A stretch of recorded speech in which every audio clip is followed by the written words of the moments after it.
Welcome, ladies and gentlemen, to the Paddler's Playbook, a kayak fishing experience.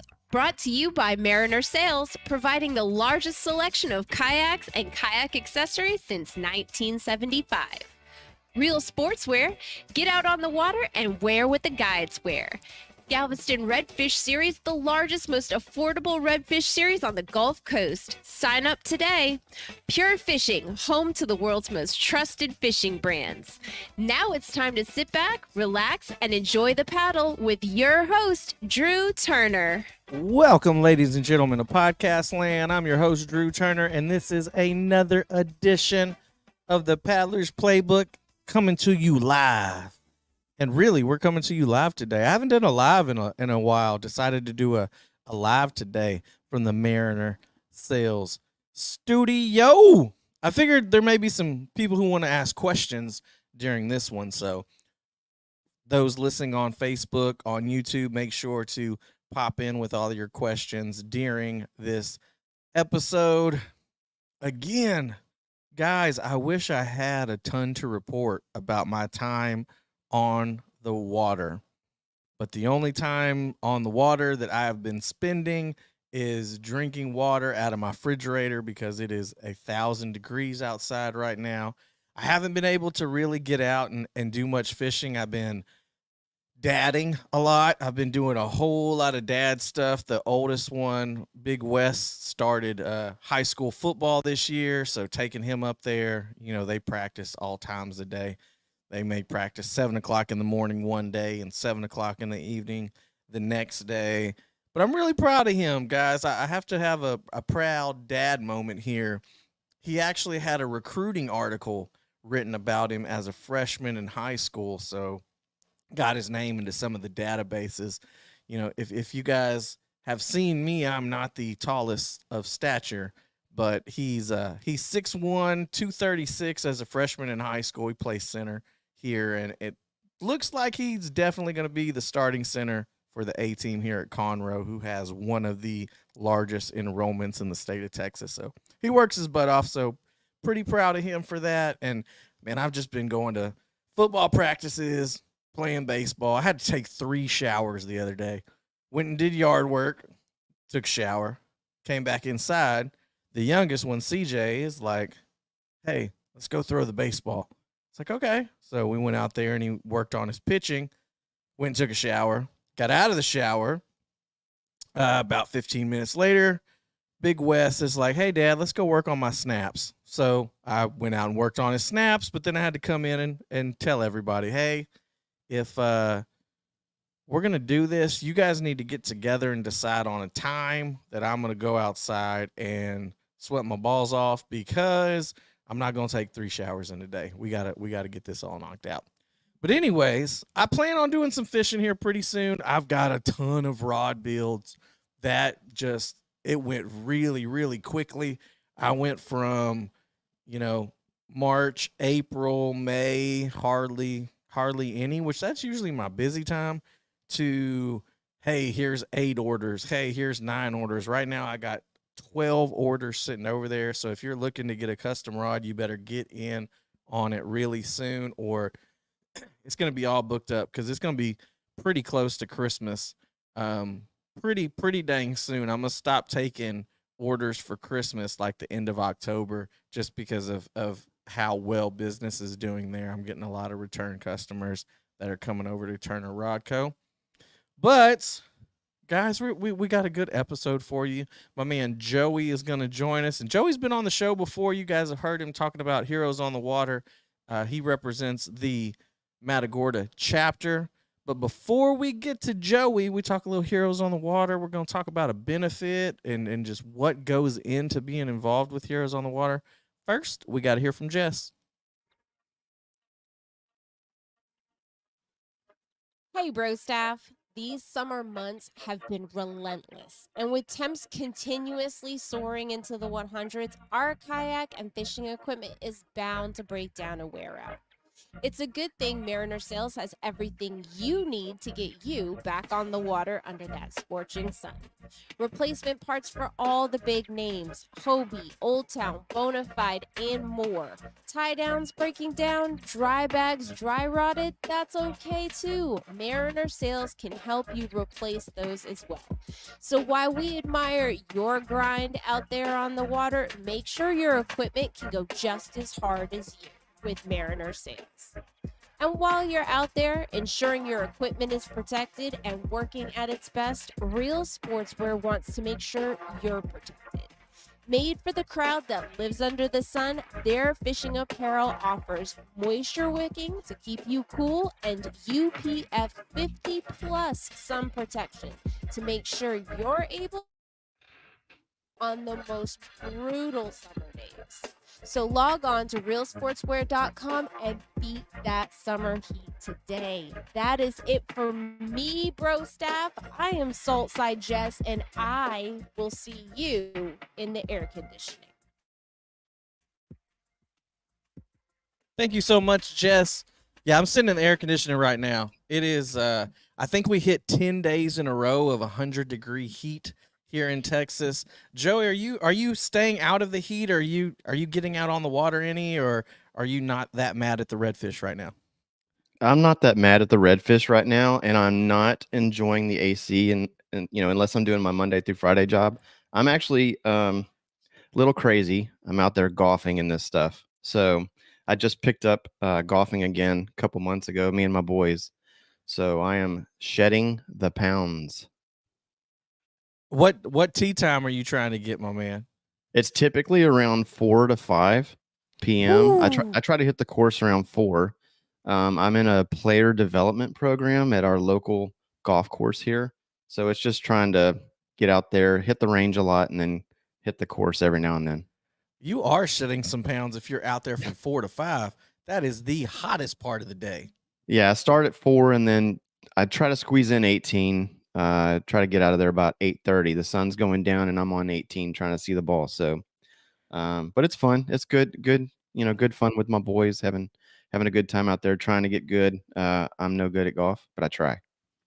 In the intro, I talked about like they were practicing at different times for my Yeah, son's football. yeah, Man, I feel sorry for those linemen out there because he's 6'1", like 240, and he's one of the smaller ones on the offensive line for the starters out there. Like they got boys that are 6'4", 260, yeah, 6'5", 280 out there, and they're practicing from 4 to 5:30 or 5 to 6:30 on some days. Those boys are like drained after they get done out in that heat with guys that big, and offensive linemen are always moving. Like they don't get to stand there for a second and stand on the sidelines. Like they are getting it every play. yeah. I feel bad for those guys trying to stay cool, and you try to tell a 14-year-old that he needs to drink water all day is like talking to a brick wall. So Right. they're all cramping and everything. But man, I feel bad for them, and I feel bad for people who are getting out there and the only time they have to fish is 2 hmm o'clock to 7 o'clock in the evening. It's still hot around here. Yeah, it's steamy. It's definitely steamy, and I think it's supposed to cool down. We're having a cool front come in about 7 days. It's supposed to get down to about 99. So Yeah, exactly. 99, 98. So nice little cool front's going to come through. We're looking forward to that. It was 97 with a little bit of wind the other day, and all the parents that were sitting there watching football practice were like, "Oh man, this feels good. Like this is nice. It's 97 with a little bit of I know. breeze." And I envy our listeners that aren't in Texas right now, because you guys may be getting some rain. You may be getting some cooling showers or something like that. We have a high pressure system that's been sitting over us for about a month, hmm and it's literally just capped over us. We haven't had rain in a month, and it's been 100 degrees every single day. And I'm afraid the way it's looking like we're going to have a tropical storm or something come through to disturb that high pressure just hmm so we can get a little bit of rain. They said it's going to move to the west just a little bit, but not enough for us to get a bunch of rain out of it. Yeah, anybody out there that, And has homes and they don't have a sprinkler system with their home, if you're not running water, the rainbow water sprinkler, and giving your yard some attention, it's all turning yellow and white. So, but Yeah, it's all my water bill was quadruple what it typically is because I'm a typical dad when it comes to the yard. I want it to look nice, green, plush, So my water bill was literally 4 times what it regularly is. Jeez, and then the electric bill is going up too because my air conditioner does not turn off. I found the sweet spot. If I leave 72, it'll turn off 5, 6, 7 times during the day. But Mhm. if I try to run it on 70 or something, it just is constantly running all day long. And I have a pretty well insulated house with a lot of trees around it that offer some shade. But Jesus Christ, man. Well, I didn't think people tuned in to hear us talk about our electric bill and our water bill and everything. They tuned in to talk a Yeah. little bit about some kayak fishing and Yeah, heroes absolutely. on the water. Well, before we get into some of the questions that I want to ask you about heroes on the water, we got something big coming up in September, don't we? Yeah, absolutely. So yeah, Heroes on the Water. Real quick to give just a touch on who we are. Very large organization. I think there's around um, 60 chapters in 30 states, that ish, somewhere around there. The Matagorda chapter opened up 2.5 years ago. It's a 501c3 nonprofit organization. We take veterans, first responders, and their family members kayak fishing free of charge to them so they can get on the water, relax, and rehabilitate and have some good camaraderie with like minded people. So we opened up our chapter. And of course, being a nonprofit, it's not like we have a huge bankroll, right? Everything comes in through donations. That's how we exist. And what do you need when you go kayak fishing? Well, you need the equipment and Everything. you need the people, the volunteers to coordinate the event. Well, the equipment is the hardest thing to initially get because you have to build up a fleet, right? In order to do that, you have to raise funds. So this coming September 2nd, it's a Saturday, down in Matagorda at Matagorda Outfitters, they are going to host a benefit, and we're going to have some items that are going to be raffled off, and hopefully be able to raise enough funds to be able to continue. Well, we will continue our mission, but it'll make our mission and all of the resources just that much more better for the veterans, first responders, and their family members. And just one other note, real quick. Well, it's on the top of my head. I love this organization. I'm the chapter coordinator, have been so since we started it. Um, a lot of veteran organizations are amazing, but they target the veteran only, right? But the veteran knows they weren't in it by themselves. It was their family members that supported them throughout all of their deployments and time away. And so Heroes on the Water opened it up to veterans, first responders, and their family members. So, if Sergeant Dave Johnson, retired, 20 years Army, wants to come kayak fishing with us, he can bring his son, he can bring his wife, he can bring his granddaughter, he can, it's that much more of an enjoyable experience. So I think that's one of the other reasons that makes Heroes on the Water that much more special. But yeah, we're having a benefit on September 2nd, and we are really excited about it. Yeah, and one thing we did this last year, we did a live show Yeah. out from there with the Paddlers Playbook, and we're going to be out there again at Matagorda Outfitters. And if you don't know, and if you didn't listen to the show last year, I love Matagorda Outfitters, but I hate taking Saltside Jess to Matagorda Outfitters because I end up spending money because every time she goes, she sees a new shirt from Real Sportswear there, or she gets her a new pair of Hey Dudes. Like they have a lot of clothing. They have a lot of apparel there. They have duck hunting stuff there during duck season. They have fishing equipment there. They have really cool like Matagorda specific hats like you're wearing right now, the Gorda hat with the Texas flag. So if you want to come, you want to support the benefit, make sure to show up to Matagorda Outfitters September 2nd. Address is 811 Fisher Street, Building B in Matagorda, but you can't miss it in Matagorda. Before you get to take a left on the bridge to go to the beach, it's right there. in the Yep. parking lot. You'll Right probably across the see them. street from Stanley's gas station. Yeah. It's catty corner across the street from Poco Playa. I believe that's the restaurant there, which I love to go there and have some Dr. Peppers and some fried shrimp. But it's right there. It's basically becoming an icon there in Matagorda. And just one step further on Matagorda Outfitters, the owner Thomas Davis. I mean, he didn't have to step up and do anything for Heroes on the Water. But since we started our chapter, I mean, our very first event, he donated like 13 brand new rod and reels to us. So him and his wife Callie, just amazing people. Their whole staff is super friendly. You go there, you're greeted with a smile, and yeah, they have a ton of fishing apparel. I think they started selling rifles and Mhm. as well as ammunition. All those duck hunters, you can get that stuff there. And they just every year, it's like they consistently build and build and build and get bigger and bigger and better. The key thing is and better, right? More quality products.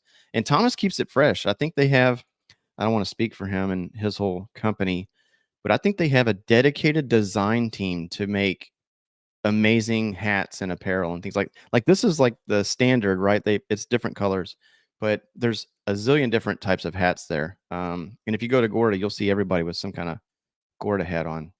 Yeah, they have Or- some pretty unique designs that Yeah. are just like Matagorda Outfitter designs Mhm. that are really cool with their shirts and their hats and things like that. Do you know what time you guys are going to start the benefit out there? Do you have details on that yet?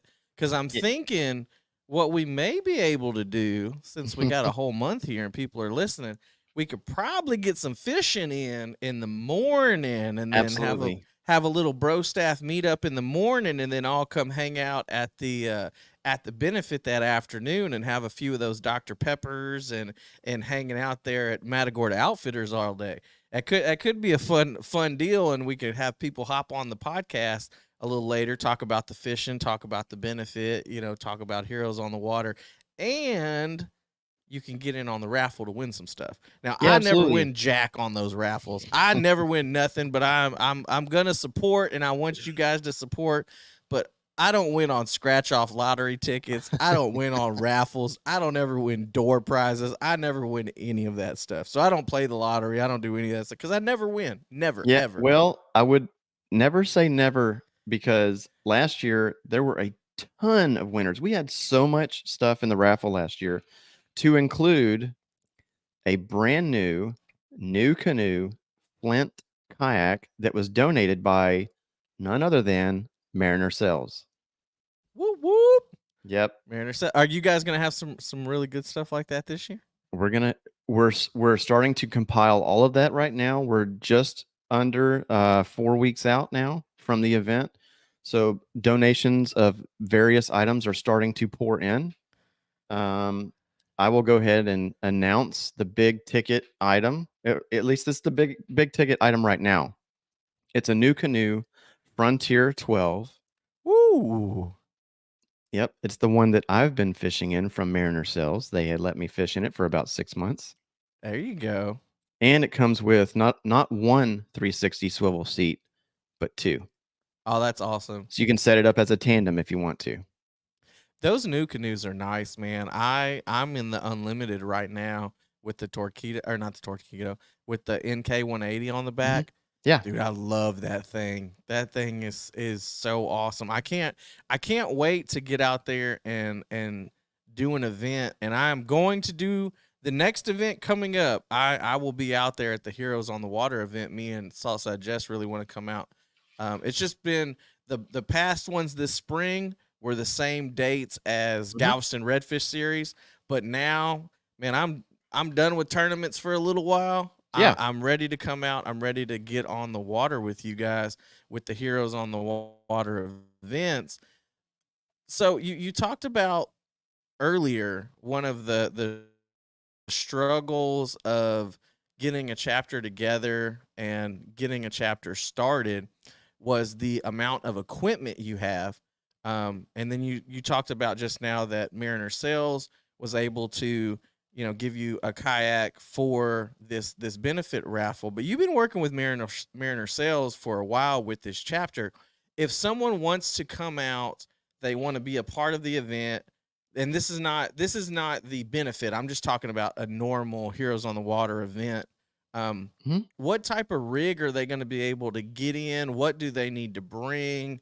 Can they just show up? And how many people are at these events now? Because I know you guys have grown a whole lot in the past 2.5 years. Yeah, that's right. So as to what an individual needs to bring, let's start from the get-go. They just hear about us and they want to attend.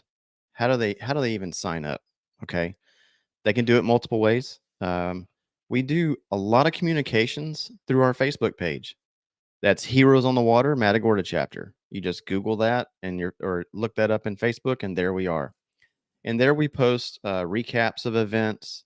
We'll post information about upcoming events and links to be able to sign up for those events. And we use Eventbrite. I don't know if you've heard of Eventbrite, but we use Eventbrite to track the order numbers. But we have a total of 15 that we can take out. We have a kayak trailer that hosts 15 kayaks. And then we have an equipment trailer that hosts all of the PFDs, the paddles, the life jackets, rod and reels, first aid kits. We have a generator. We have lights. We have all that stuff in the equipment trailer. So, um, you know, when I say all of these things about the events, there are so many volunteers behind the scenes that make all this happen, and they are amazing. And the list is too long to run through as to who to thank for that. But we have an amazing core of volunteers that help us out. So you sign up for the event, and I typically will text that person or email them and say, "Hey, thanks for signing up. We're so looking forward. We so look forward to having you out on the event." And I'll kind of give them a little intro, and the intro goes something like this: just all you have to do is show up with a fishing license and a smile, and we'll take care of the rest. So an individual actually shows up on Saturday morning, typically at 6:30. They have their fishing license. They come in, they're greeted. We have a little welcome table. And in the background, the volunteers are setting up all of the kayaks. Everything's ready. So when the veteran, first responder, or family members show up, they're just like, "Hey, it's good to be here. Nice to meet you." And then we take, let's say John Doe. He's a participant, served in the Air Force 10 years. He shows up. "Hey, John, nice to meet you. Here is your fishing guide." And like Gary, he's one of our fishing guides, or Jim Finley, and them two will get to talk, and then they'll go sit and look at the kayak, and they'll walk them through on, here's your seat, it's adjustable, foot pedals are adjustable, like, to be able to. We have some big boys and we have some, shorter guys that come up, and I'm not going to talk about height on this show. I've been listening to your podcast. I'm staying away from that topic. By the way, I'm 5'9". Ding. So Bing! I'm yeah, I'm so the five basically eight, but the only person who ever cares about how tall we are is Paul from Bass and Brews, because he thinks because he's 6'1", he's like Andre the Giant compared to everybody else. So I don't know if he just has some complex about that, but he likes to call everybody short. And I don't. It's not like he's 6'6". Like, it's not like he's 6'5". He's like 6'1", 6'2". So okay, woo, you can play a little basketball. Like, nobody cares. But anyways, go on. Sorry. Yeah, no, it's good. It's all good. So they have a warm welcome when they get there, and then once everybody arrives, we have our roster sheet. We check everybody off that's there, and then we do a little intro speech, like, "Hey, this is us. This is what we're doing today. Here's the agenda. This is what the weather's looking like. Everybody's fitted with a PFD to match, their body type." And then we emphasize to wear a PFD at all times on the water. At all of our events, it's a non-alcoholic event. Um, what are some other things we talk about? Safety. If you happen to fall out of your kayak, there's oyster shell on the bottom. So make sure you're wearing footwear. We haven't had anybody fall out. Knock Except for on wood. one of our volunteers who was in the Army. He had a major faux pas, and it's hilarious because he's a retired major in the Army. But I'll save that story for another day. But it's a good time. So we give a safety speech. We kind of give them a welcome, and then we'll say the Pledge of Allegiance. We always have American flag and the Gorda flag present there, and then we'll have a quick prayer, and then we gently launch into the water at 7 a.m. And everybody has a good time with their fishing guide.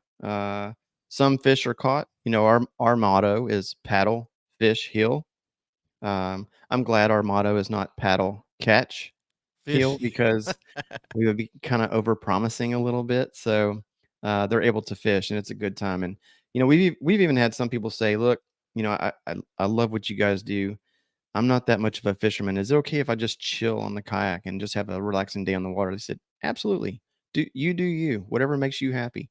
So we've had guys get out there and just have a wonderful time. We've even had guys tell their fishing guide, "Hey, this is so relaxing. Would you mind if I nodded off here for about 45 minutes and take a little nap?" And they do it, and it's just so wonderful. So, Well, now, yes, we now, now I want to hear the story about the turtle or whatever happened to the major. Like, yeah. let's tell that story.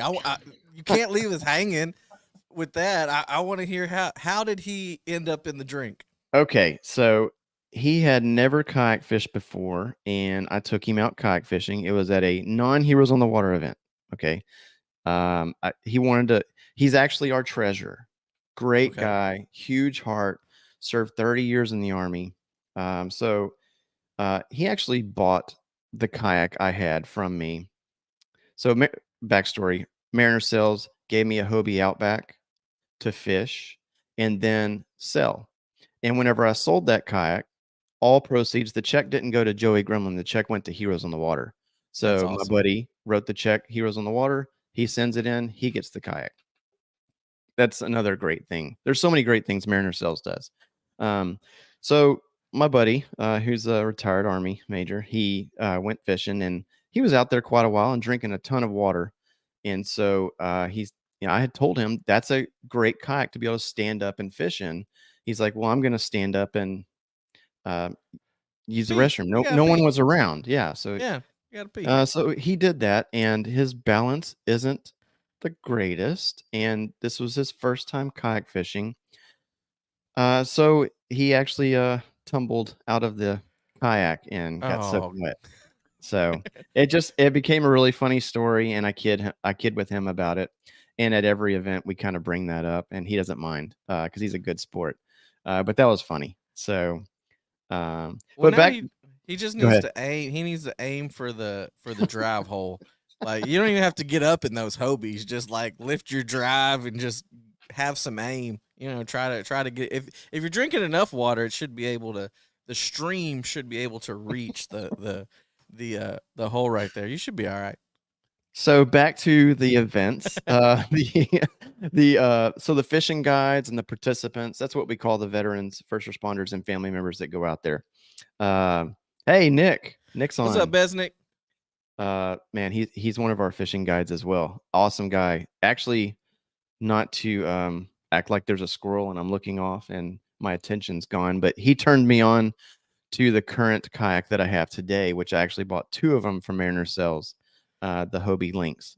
But back to Heroes on the Water event. So we fish, we launch at 7, and then we're off the water around noon, and we get everybody loaded in, all the gear loaded up, and then we head down to the pavilions there at the end of the road there in Matagorda, and they're uh, greeted again, warm welcome, and then we'll enjoy a nice meal, whether it be cheeseburgers, hot dogs, or whatever. So all in all, it's a great event. What kind of rigs are you putting them in right now? What all do you guys have in your fleet? Because I'm impressed by that. You guys got the trailer going. Like, you you've Yeah. grown a lot in the past 2 years. Up here, our buddy Max is talking about how the Matagorda chapter has it going on. I think you Mhm. guys are probably the most active chapter on the Gulf Coast right now. Like, you guys are really, really active from what I see. And I think Yeah. your last event, you booked up solid, didn't you? Yeah. Our last two events booked up solid. So we had events scheduled for February. No, I'm sorry, March, April, May, June, July. So that's up until right now, right? Unfortunately, our March event had to get canceled because the winds were 25 miles an hour. Yeah, So we that's no canceled fun that. for anybody. No, absolutely not. So yeah, we've had events in April, May, June, and July, 4 consecutive months in a row now. The last two booked full. What does booked full mean? That means we have 15 kayaks on the trailer, and all 15 were reserved for individuals who had signed up. So yeah, we are active. Got to give a shout out to our sister chapter down in Coastal Bend in Corpus Christi. Joseph Briones is the chapter coordinator there. He actually showed us the ropes on how to become a chapter. Can't say enough about that guy, because before we even started our chapter, we went down there in December 2019, spent the night at his house, me and two other volunteers, and walked through his whole chapter, like where they keep all of their storage, how they store things, how an event is planned, how an event goes on, and then what they do after an event. So we used that as a template for our Matagorda chapter. So very thankful for them to for showing us how to run a chapter successfully, and they are just as active, if not more, than we are. I actually was comparing our schedules, and I think we have, I think, eight events, or 8 or 9 events scheduled for 2023, and so do they. And a lot of them fall on the exact same weekends. So there's also the Galveston chapter, and which is run by John Stapleton, and a brand new chapter is starting up in Surfside, and that's going to be they're starting up. They've already started. Now they're gathering all the resources, and that's the Surfside chapter. And Justin Galvan is their chapter coordinator. Oh, awesome. Besnick said he's looking forward to guiding the upcoming event on the 19th. Is that's happening on the 19th? Yep. Next event is August 19th. What's that? That's not this weekend. That's next weekend. Not this weekend, but next weekend. Man, that looks good for my schedule. Let me talk to Saltside Jess, and I may be down there as a volunteer to help, even if you're already completely booked up and got volunteers. Man, I got the motor on the new canoe. I can run waters to everybody and just go see how everybody's doing. But that looks good for my schedule. I'll probably make this event, so awesome. That'll be every event is that'll awesome. Be fun. Yeah, every event is awesome. Now the July and August events, we kind of cut down on time on the water because we don't want people actually meshing and melting into their kayaks. So because it's so hot on the water, we typically go from 7 to 12. But for July event, we ran until 10, and everybody was hot when they got off the water, but they were glad. I mean, they had a good time. But yeah, they all agree, because I polled a few people, and they said, yeah, 10 o'clock was a good cutoff time. But typically in the cooler months, if there are cooler months in Texas, in the cooler months, we get off the water at noon. So yeah, let me tell you our dates coming up for the next events here. We have August 19th. We've got September 16th,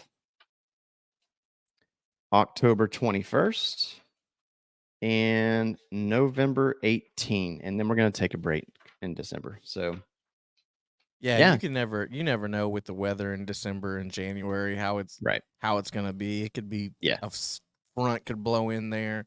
Usually September, October there was when the fronts really start coming, but the fishing turns great, especially in the Matagorda area, October ish. So that October 21st one, man, that could be a really fun, enjoyable event. If the weather is nice, and the fish will definitely be cooperating. Yeah, and you were talking about resources earlier, like what kind of resources do we have? What kind of kayaks do we have?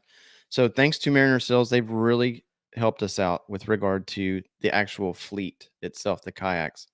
We have 15 kayaks. We started out 2.5 years ago with 2 donated kayaks. That was our chapter, 2 donated kayaks. And now we have 15. 10 of them are the Bonafide RS 117s, which are really just the general, all around great kayak to get out there and just chill on the water. And they have a good seat in them. Like those RS 117, they have a good seat. It's good comfortable for all day fishing. Yeah. Yeah, it's comfortable versus like nothing against the wilderness tarpons, but the wilderness tarpons are a little skinnier, right? And the Bonafides, I think, are 36 inches wide, if I'm not mistaken. And the new canoe, Frontier 12, that I mentioned, that's going to be raffled at our benefit on September 2nd, it is 41 inches wide, super wide kayak, lots of room. And again, that kayak that's going to be raffled off at our September 2nd event is sweet. It's the camo. I mean, it's just absolutely sweet. And you can do anything you want with it. You can leisurely go out there and just paddle and have a good time. Or you can throw a motor on it, throw a little kayak trolling motor on it and get around and have a good time. So, yeah. Yeah, so we have several events this year, and luckily we've had a string of 4 solid events, and we're looking forward to our August 19th event. And I'm looking forward to hopefully seeing you and Jess out there. Give a quick hooah to Jess because I know she was in the Army, right?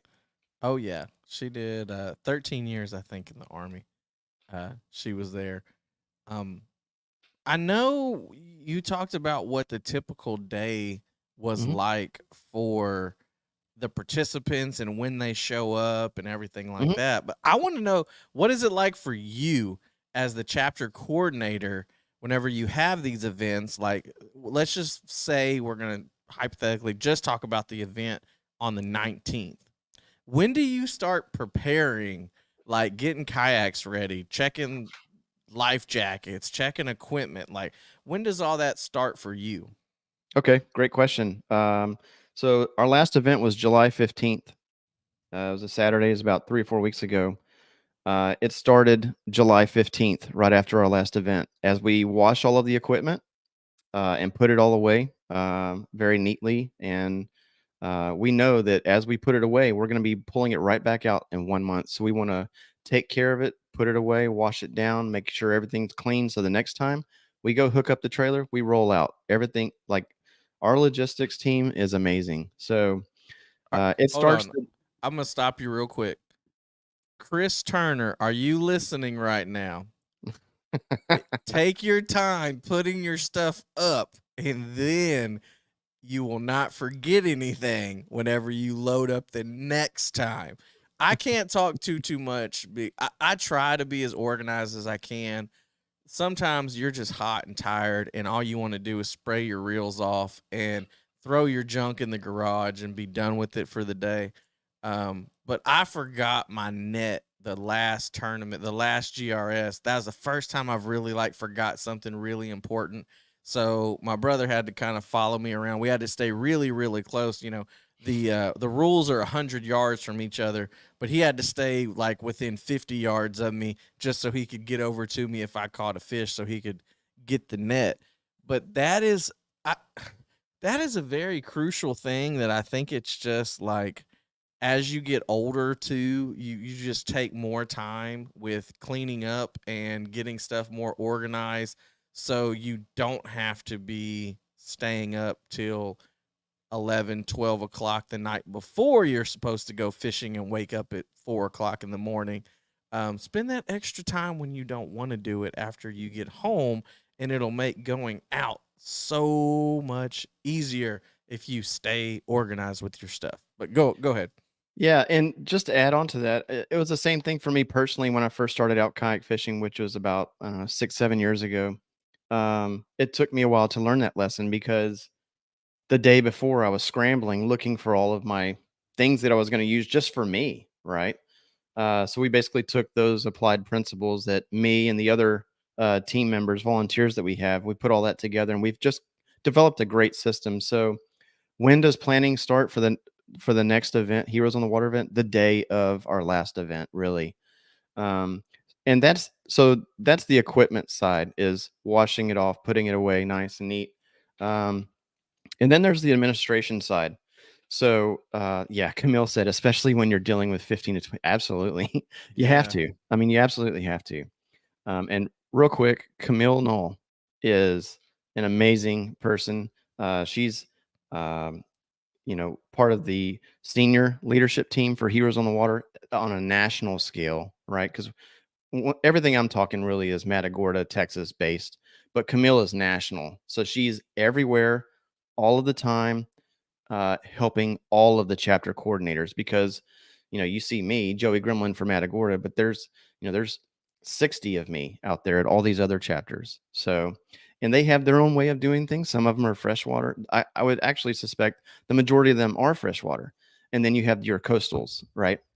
Saltwater guys. And so we fall into that category. But And from what I understand about Camille, if she was getting everybody's fishing pole and tackle together, everybody would be throwing a gold spoon all the time. From everything that I hear about Camille on other podcasts and stuff, everybody would just throw gold spoons and they would go about their day catching a bunch of redfish. So what I talked about putting the equipment away and everything. So that's the physical thing on the equipment. But then you have the administrative side. And that's when we come back to our Facebook page, right? How we try to take a lot of photos and videos, and so we can do recaps. So for those veterans and first responders and family members who have not seen an event but have heard of Heroes on the Water, they can look at our videos and they can see all of the smiles. They can see, some fish that were caught, but the overall goal is to paddle, fish, and heal, right?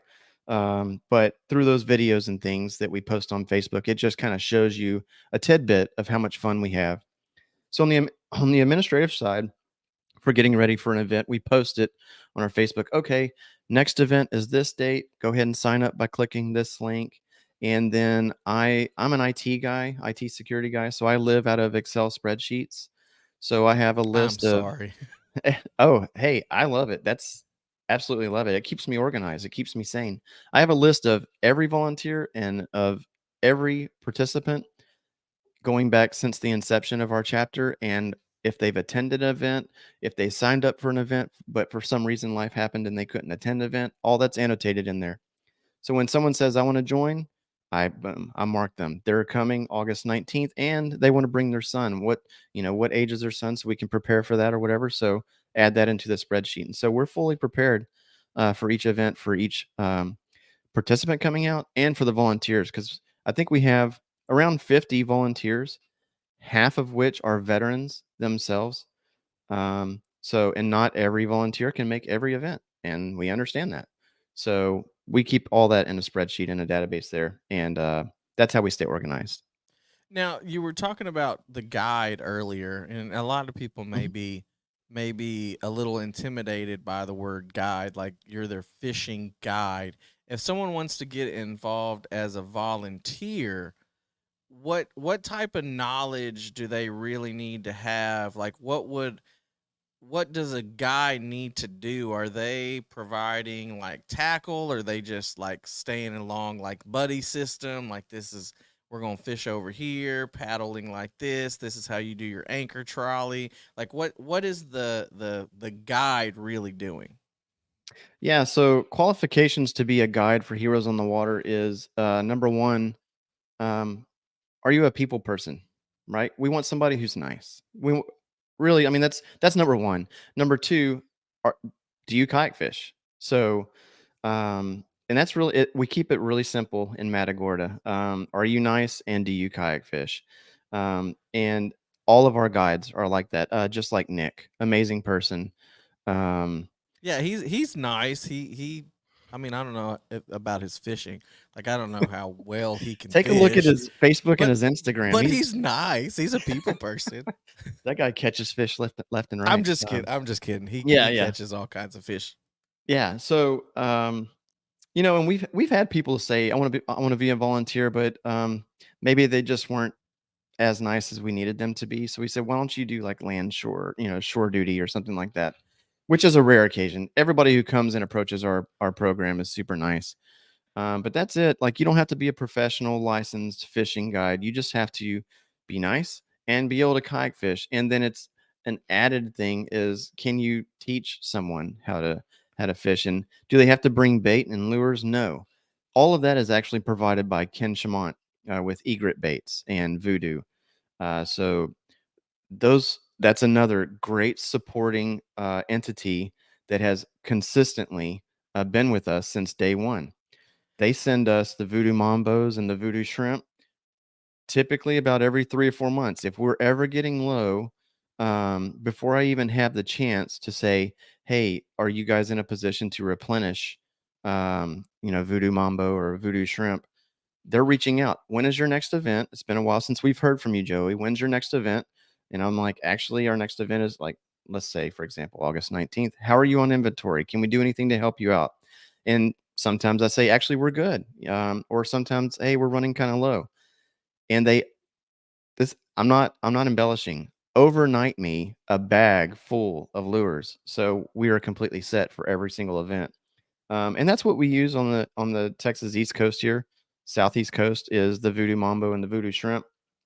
We typically set up the participants on a popping cork with the Voodoo Shrimp, and then put a little Procure shrimp scent on there for them, just to try to nudge those fish towards our veterans, first responders, and family members. So, and quite a few big fishes have actually been caught. Now, what do I do during an event? I go out there, have fun, meet and greet, and once everybody's launched, then I'll go out in my Mariner cells, Hobie links, and have a good time and go from fishing guide and participant. I'll just travel and say hi and whatnot, and then I'll wet a lure as well. In our last event, we all have radios on us, all the fishing guides and volunteers.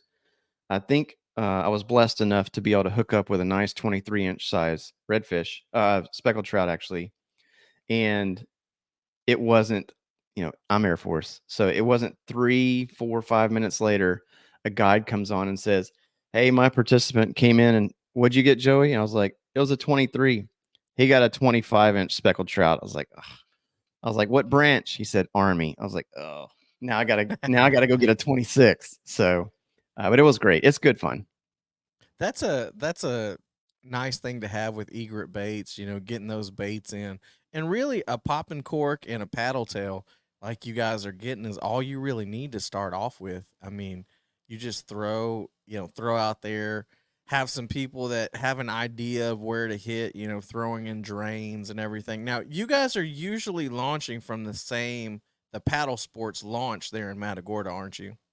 Yeah, it fits our chapter great, with our current setup, and we're always respectful of the other anglers that are hitting the water that day. We try to keep all of our operations to the left side of the parking lot so, other non-heroes on the water people can come in and uh, anybody that pulls in the parking lot, I greet them and say, "Hey, how's it going? Are you with Heroes on the Water?" And if they say no, I say, "Oh, okay." I said, "We're running an event for our veterans and first responders. We're trying to keep it over here to the left side. And we'll try to stay out of your, we're just courteous to the other anglers that are coming out there." But yeah, we're always there at the paddle sport kayak launch down there in Matagorda. That's a nice little spot too. Yeah. There's a lot of fish that frequent that area. It's a good trout and flounder spot.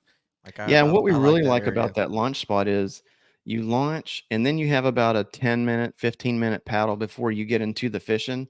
That's a great opportunity for the fishing guide to connect with his participant or participants and ask them about their, just be inquisitive. Hey, what branch did you serve in? What years? Where were you stationed?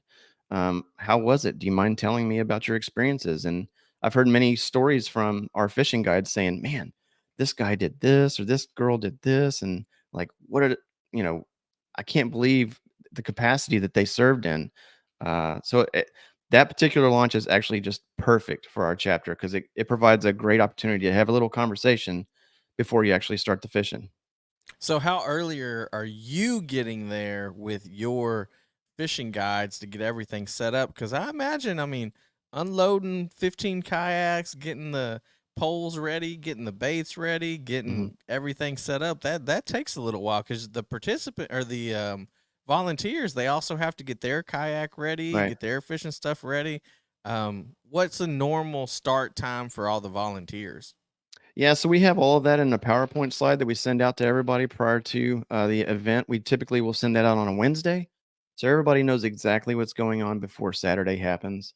So we arrive down in Matagorda. I arrive down there around 5:30. We hook up the trailers, and we're at the launch at 6, and we're done setting up at 6:30, and that's when the participants are showing up. So at 6:30, participants are showing up. Meet and greet. Get familiar with your equipment. Run through the safety speech and the Pledge of Allegiance, and have a prayer, and then we gently enter the water at 7 a.m. Get out there on the water, start paddling, and that's a good idea. I didn't think about it.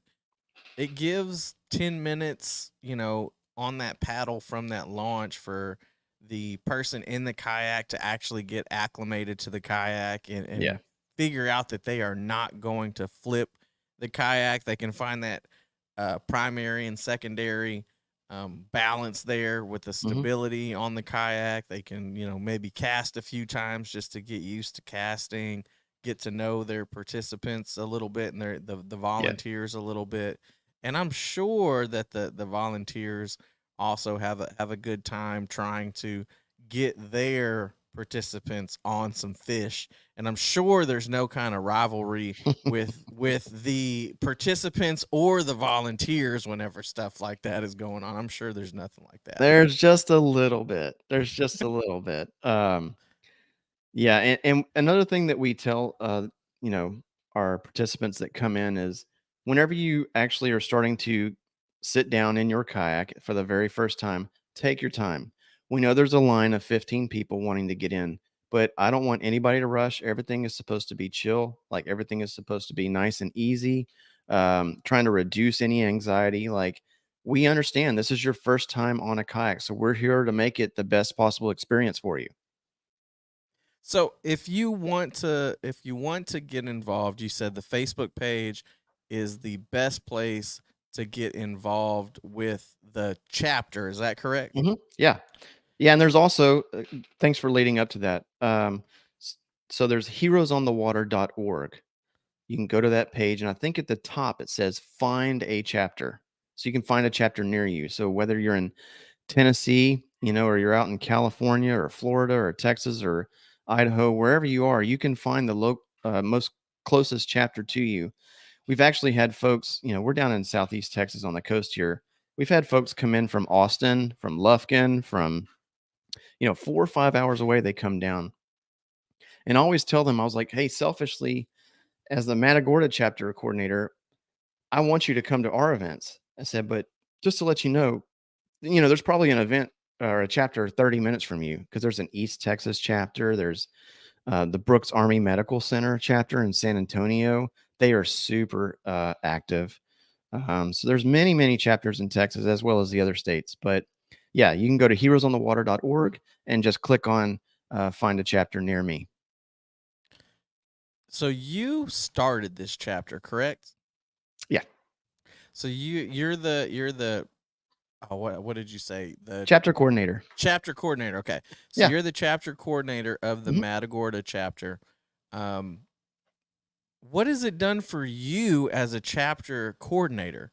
Like starting from nothing, building it up to now, like you could probably have what 20 if you had 20 kayaks, would you sell out 20 total for the events and stuff like that? That's got to be a really good feeling for you knowing that you're able to get this many people on the water. Just kind of tell me about your journey and how this has helped you as a veteran as well. Sure. So first and foremost, it's absolutely overwhelming to be able to give back to my brothers and sisters who have served. Right. It was kind of actually funny how the whole thing started with regard to Matagorda. Um, I had a YouTube channel, and the whole purpose of that kayak fishing YouTube channel was to go out there, have fun, record what I was doing, and just kind of show people what worked for me out in Matagorda, what lures I was throwing, exactly where I was fishing. I'm not of the old school mentality of, keep everything hush hush and don't tell. I think it's an amazing, relaxing sport. So I wanted to share the knowledge and the success that I had catching fish. And in one of my videos, I actually I had a couple extra kayaks at the house, and I plastered my email address at the bottom. And I said, "Hey, if you're a fellow veteran and you want to go kayak fishing, come on, I'll make it happen because I have extra rod and reels and whatnot." And I believe it was Scott Knoll, Camille's husband, who saw one of my YouTube videos and said he reached out to me and said, "Have you ever heard of Heroes on the Water?" And I was like, "No, sir, I've never heard of it." He said, "Well, you ought to check them out because that's exactly what they do." So I was given Joe Winston's contact information. He is senior leadership of Heroes on the Water, director of operations, I believe, at the time. He's still obviously with Heroes on the Water, amazing guy. Reached out to him, had a phone call, and it was probably a 2 or 3 hour phone call. And at the end of it, he said, "We have always wanted to start a chapter in Matagorda, but have not been able to find anybody to do so." And I was like, "Well, Joe," I was like, "you're talking to the guy. Let's do it. What does it take to make this happen? Let's make it happen." And it just happened, Drew. I just put some feelers out there with some friends who I knew who liked to kayak fish, and everything just absolutely fell into place as if it just was supposed to happen. You know, amazing guys like Justin Galvan, Matt Houston, J.R. Woolley, you know, Justin served in the Army. Matt Houston, retired Sergeant Major. J.R. Woolley, he served in the Air Force. He's the Justice of the Peace in Waller County. Brian Biani, he's the EMS chief in Waller County. Jody Taylor, who I wasn't going to mention his name, who fell out of the kayak, but Jody Taylor, retired major in 30 years. He was my neighbor. All those guys jumped on. So it wasn't Joey who did all of this. It was all of those guys and all of us in concert, just flowing together, made it happen. And it's amazingly rewarding. At every single event, um, almost every single event, I have one or two veterans or first responders pull me aside, and they're trying to thank me for what I did, to allow them to have peace on the water and relax and rehabilitate. But it's not me. And I explained that. I was like, there's a whole host of people that make this happen. I'm just the guy who sends out the emails and sends out the texts. But our team is an amazing team, and it can probably be said for every single chapter throughout the entire Heroes on the Water organization. I think we're just one example of success where just a bunch of people with big hearts come together and want to give back to those who have served us. So it's very, very rewarding. Now, so what about kayaking and kayak fishing do you think helps with that paddle fish heal? Like for you, I mean, you could talk about for you personally because I've heard a few different reasons and they all make sense. But for you personally, what is it about kayak fishing that really just helps with any type of healing process that you need to do? That's a great question. For me personally, this right here, my schedule, I don't look at that when I'm fishing. That's all of my activities. That's everything going on in my life, both work wise and family wise. And you love both those entities. Job, you have an income to provide for that family that you love. But when you get out there, it's just an automatic peace. You're on the water. You see a flock of ducks go by. You see tons of, birds and wildlife. Feel the breeze. I want to get all sentimental, but I mean, it's just a real peaceful. You're just sitting in your kayak, relaxing, and then you look out on the horizon as the sun is coming up. Which let me show you this picture right here. This was taken at one of our uh, That's awesome. events. We had a little volunteer get together where it was just us volunteers to just have a little camaraderie amongst us. But that's a typical launch. You get on the water and you watch the sunrise. I mean, they say like a picture speaks 1,000 words. Um, you're just at peace out there. There's none of this out there. No technology.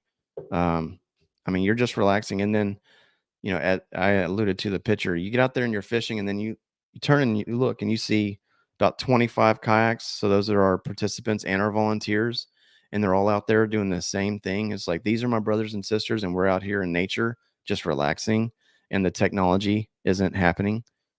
It's a really good feeling. And you guys have heard me talk about it on the show.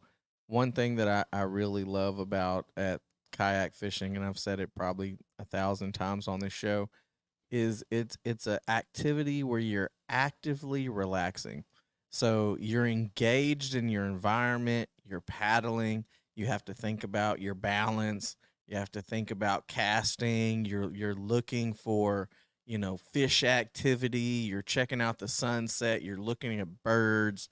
You don't have time to really worry about anything or Yeah. check your phone. Like you really get immersed in the environment that you're around. You get immersed in the activity that you're doing. There's no distractions. It can help you clear your head.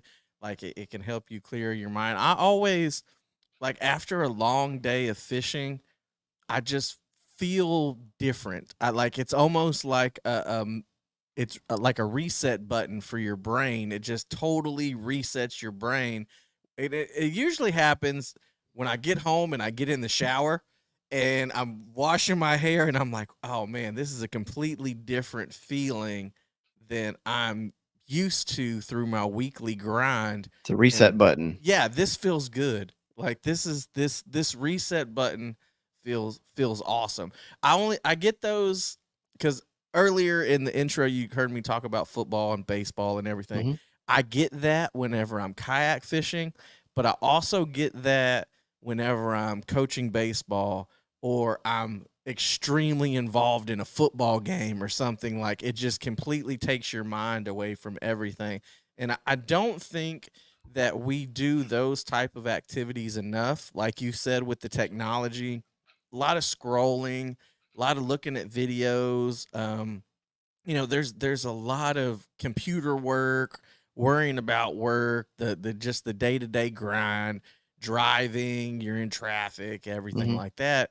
You've got to have those activities, just I mean, not even just for veterans, but just anybody. You got to have some activities that just let your mind take a break and just enjoy what's going on. And I used to think, like, until I started getting a little bit older, I'm like, man, how can grown men play video games and just sit there and play on PlayStation? But then I thought about it. It's like, I like to get out and kayak fish and take myself to a different place and a different world that way to turn my brain off. But not everybody does that. Like, Mhm. some people, like, their video games, like, that is their escape. I mean, not really escape. That's their way to Their go to a outlet. different a different world. Yeah. It's their outlet. It's their, I'm gonna go, take my mind away from everything else that's going on. So I've kind of come around to the video game stuff. I even ordered an arcade. Like, I don't know if you guys have been watching my Facebook. I spent way too much money on a little arcade. And I say little, it's a giant arcade. Isn't it a 4-person? Oh, I it's a heard 4 person. on It's your like podcast. 50 inches wide. Like, I'll send you some pictures. It's big enough for 4 grown men to sit there and play. It's got 7,000 games. Like, we were playing NBA Jam and Ninja Turtles Do and you have Frogger? NFL Blitz. Oh, it's got Frogger. It's got all the Atari games, all the Nintendo games. It's awesome. But I found myself, like, playing with the kids on that, and then that would give me that mental clarity too. That I'm Yeah. just like, it just takes you out of all the stresses that we we put way too much stress on ourselves with the demands of jobs and parenting and relationships. We put a lot of stress on ourselves, and you have to have some type of decompression. You have to have some kind of reset, whether that's kayak fishing or video games or going out and playing basketball with some friends. Like, if you're feeling down and depressed, the worst thing you can do is just kind of isolate yourself and not do anything. Get out there with the community, get out there with organizations like Heroes on the Water, go out to the Y and try to play some basketball with some people. Like, just get out and try to decompress somehow. Um, it's depression is something that's very, very serious in every community going on right now. And a lot of it is, I think, the amount of stress that we put on ourselves via technology. I mean, work can follow you home, work can Mhm. be on your phone. Yep. Like, you get, like, there's no personal time. Like, hell, back in even the 80s and 90s, like, you left work, if your boss called your house phone, like, wherever you worked was probably on fire and you needed to get there. Like, Yeah. because when you left work, that was the end of your day. Heck, now you get emails at all times of the day. Hey, did you get my email I sent?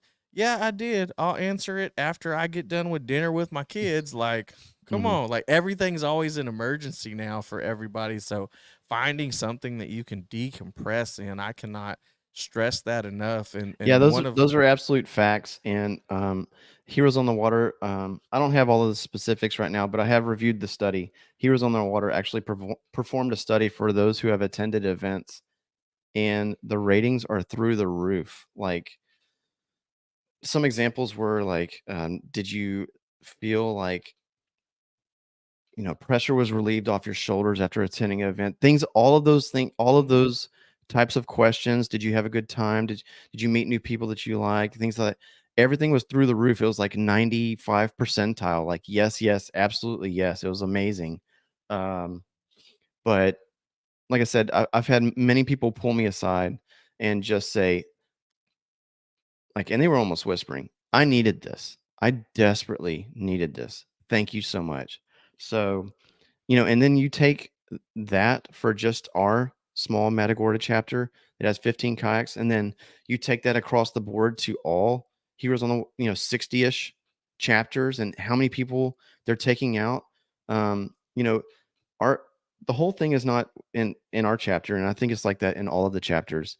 We started the chapter with our core volunteers, the list of names that I read off earlier: Matt Houston, J.R. Woolley, Stephen Barton, Jody Taylor, those guys, Brian Biani. Um, we never wanted to focus on quantity. We always wanted to keep the focus on quality. We want the veteran, first responder, and family member to have the most qualitative, amazing, comforting experience on the water as they possibly could. And we've applied that to every single event. I think thus far, in our short history, we've taken out over 150 veterans, first responders, and family members. And while that's a great number, we know that it's backed up by quality. We've done our best to make sure that they have a nice, gentle, easy, loving environment to get out there, paddle, fish, and heal. And it's just been an amazing ride. And yeah, we have 4 events for the rest of 2023 in August, September, October, and November.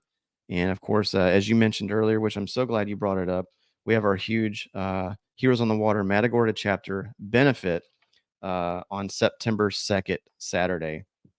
And if individuals want to contribute to that raffle, because these things don't fall out of the sky, right? We need people to step up and donate items to be raffled off like last. And we have things, not just, we don't have all things just for the rough and burly guys. I mean, we have tons of, we have like last year we had spa, I don't know, what do you call it? A spa reservations or coupon or whatever. We had spa things. They had Don't ask me, bro. they had, I've never been to a spa in my life. me neither, but they had these amazing, gigantic, I guess they're popular purses that were very decorative with handbags with matching purse. It was, the ladies loved it. I don't know what it's called.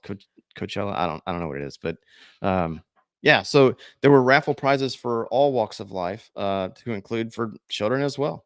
And last year was very successful. We have, I think we have in our inventory right now 15 Pin Fierce 3 rod and reel combos, which is a good quality combo set. You can get it on Amazon for like $130. We have 15 of those. All kinds of PFDs that fit every walk, shape, and size, or all shapes and sizes. So it's through people giving to us that we're able to host, Matagorda Outfitters hosts this benefit and raffle. And then all the proceeds go to our chapter, and then we're able to spa baskets. That's what it is. Camille, thank you. And Nick's saying gift certificates and spa baskets. Yeah. Camille always helps me out. I just didn't know. I don't know what you. I know. Do I don't know either. I just know what I see in the movies. That's it. You put cucumbers on your eyes and put white cream on your face, and then they wrap your hair in a towel. Like, and then on top of Thomas Davis at Matagorda Outfitters actually hosting the event, he donated a case of ammo, the 223. He donated a case of that. So there was all kinds of raffle prizes, raffle items to get last year, and we did great. And it was really cool because you can look back on Facebook, go back 1 year, and you can see the people that won that new canoe Flint from Mariner Sales, and they were just like all giddy over it. They couldn't wait to get it on the water. Yeah, and what I'm gonna do, since we have almost a month until this happens, because this is actually gonna release today. I'm gonna release this, for all the Patreon, donations that I'm going to get for August. So if you sign up as a new Patreon for the Paddler's Playbook, I'm going to bring that to the benefit, and I'm going to donate that to Heroes on the Water for all of August that comes in. So guys, even if you just sign up, if you want to sign up for the Patreon on the Paddler's Playbook and then cancel it next month, that money's going to go to Heroes on the Water. So anything between now and September 2nd from the Patreon, I'm going to donate that to Heroes on the Water, and we're going to have a live broadcast from over there. So come out and check it out. I might try to set up a little bro staff meetup. We'll have to check out the weather, maybe do some fishing before we get set up there at Matagorda Outfitters. Just a little mini meetup. We can get out there, do some fishing. Bring some cash. I'm telling you guys, because one, you're gonna want to get in on the raffles, and two, I promise you that you are gonna see something in Matagorda Outfitters where you're like, I really like that hat. I really like those shoes. My wife would really like that shirt. Like, you are going to see something in that store because it's a great retail center there in Matagorda. But Joey, man, we're at an hour, a little over an hour. Wow, feels like 10 Anything minutes. else you want to talk about, man? I think we've covered everything. We've talked about the benefit. I hope that we get some people over there to the Patreon, some new subscribers. Like I said, everything from now until the benefit, I'm gonna send over to the Matagorda chapter for that raffle and that benefit.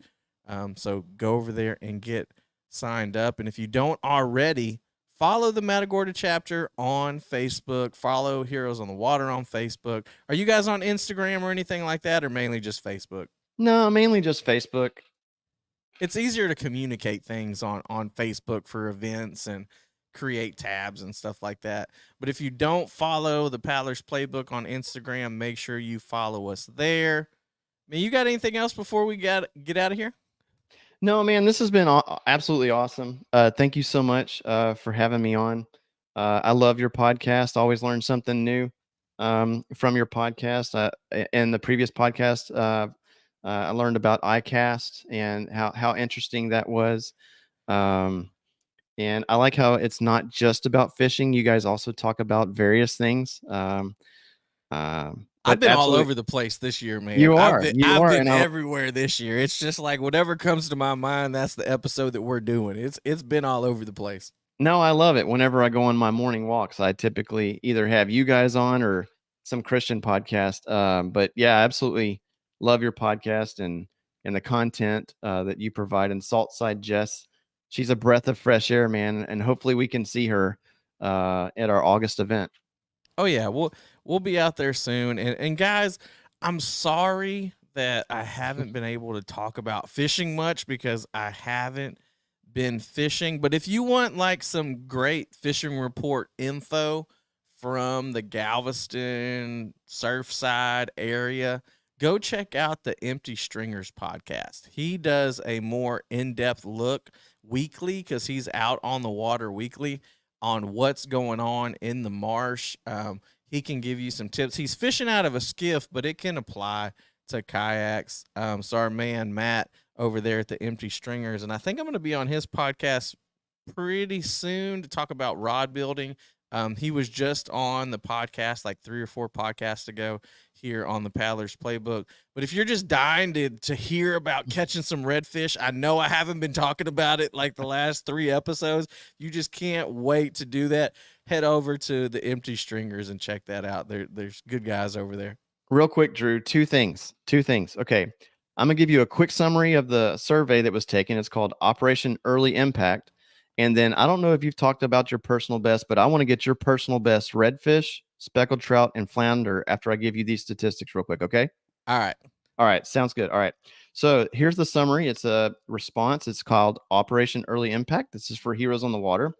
This is a response from 2022. Okay. Here's some of the questions and here's the statistics. Helps improve my mood, 97%. Provided an opportunity to relax. Now, this is for Heroes on the Water events, okay? Provided an opportunity to relax, 98.5%. Helps me be more mindful, 96%. Recognize personal strengths. I thought that was an interesting one, 91%. Increased self-confidence, 90%. And then opportunities. One more. Opportunities to build new relationships. As you were saying, get out there and do something. Opportunities to build new relationships, 96%. Those are pretty That's good awesome. numbers, wouldn't you say? That's awesome. And before you ask me about my personal best, Camille said, "Hey, I know another podcast you can mention. Look, I'm trying to help the little guys out here. Like I'm trying to help out the little guys The Bite Me podcast is not a small podcast. I don't think that they need my help, but you can also check out the Bite Me podcast and check out Scott and John, Scott and Scott and Caleb. John and Captain Caleb on there, and our man Dean Thomas has been on there a lot too. He gets the kayak fix in there. But all right, hit me with the questions for personal best here. Personal best speckled trout, and then I'll give you mine. My personal best speckled trout was 27 and a quarter, and it was the most anemic 27-inch fish I've ever seen in my life. And I will tell you guys exactly where I caught him because I don't really fish that area very much, but it does hold good fish. From the Galveston Island State Park, they have a launch right there. And as soon as you come out through the geotubes and everything to the left and the right, the geotubes are to your left. I was throwing a bone super spook, and as soon as it got over, because there's a lot of grass in that area, and I was throwing at potholes or just sandy areas. As soon as it got over that sandy area, it got slammed by that trout. But when I tell you that this trout was anemic, it looked like it hadn't ate, and it was about this time of year because it was hot. It was hot. It looked like it hadn't ate a mullet in 3-4 months. I mean, its belly was all sucked in. It was the skinniest 27 and a quarter inch trout I've ever seen in my life. 27 and a quarter. So on this personal best, I actually have you beat. You'll probably beat me in the other two categories. I don't know if you can see this there. So That I got is a that big fish. at an actual Heroes on the Water event. It was 28 and 3/4 inch speckled trout, and I got Nice. that on a Voodoo Mambo. Okay, let's move on. Flounder, biggest flounder. Biggest flounder is 25 inches. Oh, you got me. I'm at 23. That's a big, to me, that's a big flounder. That's a big boy. That's a big boy. And 25 then, inches. And I don't want to talk about where I caught that because I plan on fishing the Saltwater Survival Series flounder tournament this year. And this place is known to hold big flounder and a lot of flounder. So I don't really want to talk about where I caught it at. Okay, that's fair. Tandem rig gulp curly tails. Like, you cannot go wrong flounder fishing with tandem rig gulp curly tails and just bouncing it off the bottom. Bounce. There you go. Bounce. Don't drag it. Right. A lot of people think when you're flounder fishing that you should just drag it on the bottom. But those flounder are looking up. Like, they want to see a little bit of action. Yeah. I've been seeing this year more than any year. I've been seeing more flying flounders than I have in the past probably 5 or 6 years. Really? Just flounder coming a foot, 2 foot out of the water, busting on shrimp and everything in the marsh. I mean, it's been about a month and a half since I went, but just hammering them. And then the redfish. What's your biggest redfish? I don't even know. I've got pictures of my biggest redfish, but it was a bull red offshore. I mean, I have no clue. It broke. I tried to measure it a little bit, and I had a 32-inch board, and this was back when it was the plastic hog troughs, and it flopped around. It broke the hog trough in half. I mean, it was probably 39, 40 inches, 42 inches. The biggest one I've caught in the marsh, though, was 38 and a half. Oh, you got me. Mine's like 27. That is a huge fish for the marsh. Absolutely. Like a 38 and a half inch redfish in the marsh is a freaking beast. Yeah. Yeah, absolutely. I love catching those, though. Those huge, broad-shouldered fish in the marsh. You get them in shallow water, and like, that's a bull, and I may get spooled because you're not really stopping almost a 40-inch fish with a 2,500 reel. Yeah. You just kind of hang on. Yeah, and mine was, I got spoiled early. When I first started the YouTube channel, I don't know, 2.5, 3 years ago, I got spoiled early. As soon as I would launch, I mean, I would see schools of 15 redfish just tailing. You'd see those tails out of the water. I'd cast right before the tails or right at the back end of the tails. Tried never to cast right into the tails. I mean, and I got spoiled early. It was probably like my second or third YouTube video, and I got a 27, 28-inch redfish. But since then, it's been a while since I've caught a nice big red. So I've got some tournament red spots where we get into the 26 and a half, Mm-hmm. 27. I've talked about it on previous episodes though. Like I'm a little ruined on red fishing because the tournament. So if it's a 23, I'm just like, it's just a 23. It's just a 24. It's just I need to catch a 27 and 3/8 to be like, yeah, this is a good fish. Like this is a good one. But it's kind of slowed down a little bit. But I'm taking more enjoyment. If you notice, my brother looks like a rock star if you follow him on Facebook, because I'm taking all of his pictures and I'm taking the time to take good pictures of him and our boy William. I always love fishing with people, and I know that it makes me happy whenever we go fishing. I take some pictures, I send them their pictures, and then one of the pictures I took is their new profile picture for social media. I'm like, yeah, there we go. And there's been like 4 or 5 trips this year where I take a picture and then whoever I was fishing with, it's their new profile picture. I'm like, yeah, that makes me feel better right now than catching a 23 or 24-inch redfish. Nice.